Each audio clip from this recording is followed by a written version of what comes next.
I think the first thing we want to start with is training. And I for those that don't know, most people do, but Nate is actually relatively new to cyclocross. And you've focused a ton on drills. But one of the things that we wanted to talk about is, for you, I guess, do you still do skills training? You've been racing cyclocross and mountain biking for so long. Do you still put those like drills into place, and do you do them every year? Or do you just kind of run off of talent and call it good? No, it's definitely not running off the talent. It's it's kind of continuing, trying to work to improve on little things. I don't do a whole lot of like specific things on my own as far as skills, but I did, like, every time I had a chance to join a cross practice group, I'll just go. Like, I think it's the best. Doesn't matter if people are worse or better or, younger, older, whatever. It's just having somebody lead the cross practice, set up the obstacles that you wouldn't set up that way, or just make you ride the way you wouldn't on your own, and having people around, that's definitely been most fun and helpful way to improve my cyclocross. And then tons of racing. I think like the racing is the most important, and that's why I'm gonna show up for Sagebrush. I'm gonna show up for any kind of little event, because I think the racing experience is just, you can't beat that. You can't find that in the training. So Katarina, when you do those skills clinics or the practice stuff,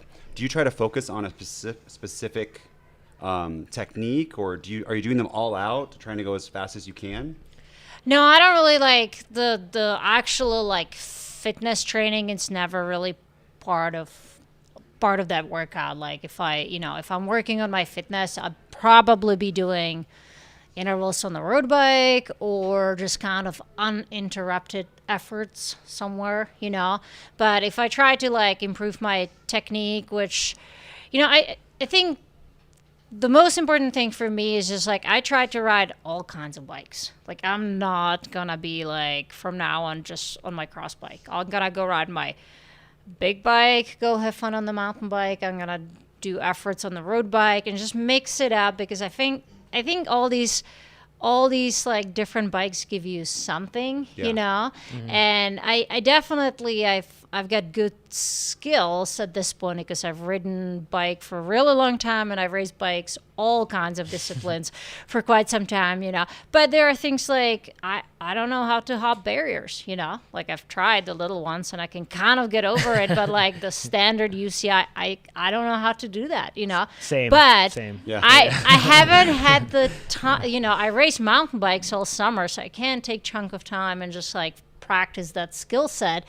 And I know I'm very efficient at running it, so at some point you just kind of like, all right, I'm not going to fit in that cool category, but maybe I can win the race, Yeah.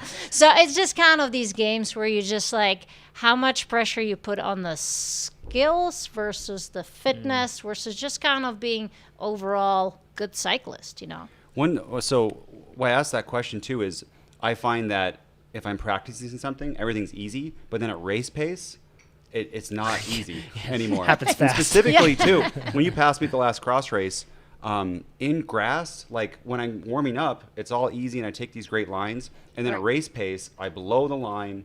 You know what I mean? Like at speed, I'm not turning enough. So can you give us any, and tomorrow's course is all grass. All grass with lots of turns. Can you give us any tips of like doing turns at speed in grass, both, because then we're going to have dry grass tomorrow and thick grass?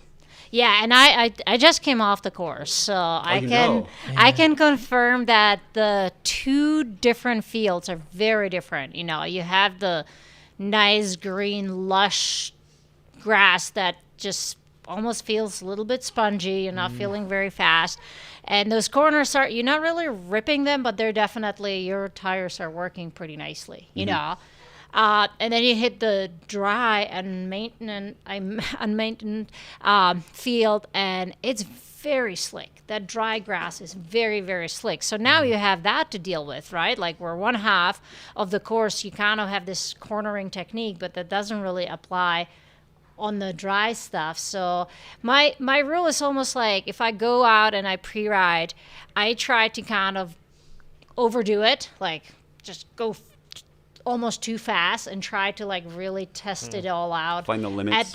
Find those limits. Many times I find them through messing it up, that's how it works. But it's like every time I crash pre-riding or I kind of like do something silly, I'm like, awesome, because now I know. So do you crash pre-riding? Oh yeah. How many here do you guys push yourselves pre-riding to the point where you crash? I'm always like scared Casey does. Some people are raising their hands. Yeah, brave souls. Yeah. I guess along those lines, one thing that I find interesting is that I guess it's a different mindset. When you go and pre-ride a course, you're not looking to just look at the course, but you're actually it seems like you're trying to find your limits on that course. And that's, I think, like a different psychology. A lot of us are like, make sure there's nothing that's going to kill us. And then like, make sure, like we kind of just make sure there's no big dangers. I'm more like, I don't want to get too tired because I'm going to race soon. And I want to like check it off on the lap. I'm kind of with you. I tend to be kind of like the slowest one out there, and I see all these people flying by me. I'm like, how can they be going so fast, like 2 hours before your race? Like, why are you wasting all this energy here, right? But there is these sections I'll definitely pick it up for corner. Like, I won't be pinning it on the straightaways, but I definitely, once I enter the technical stuff, I just want to know how it feels with speed, because I've been there so many times where you feel like you've got the pre-ride dialed, and then the race starts, and that's when we all make mistakes. It falls apart. I've lost bronze medal at the World Championship because I blew a corner. Like it's part of the game. But I also feel like if you don't push it, you're not trying hard enough, and you're never gonna really succeed. You might succeed if you're very, very talented. For the rest of us, it's just like you have to push it, and sometimes it works out, sometimes it doesn't, and that's part of it.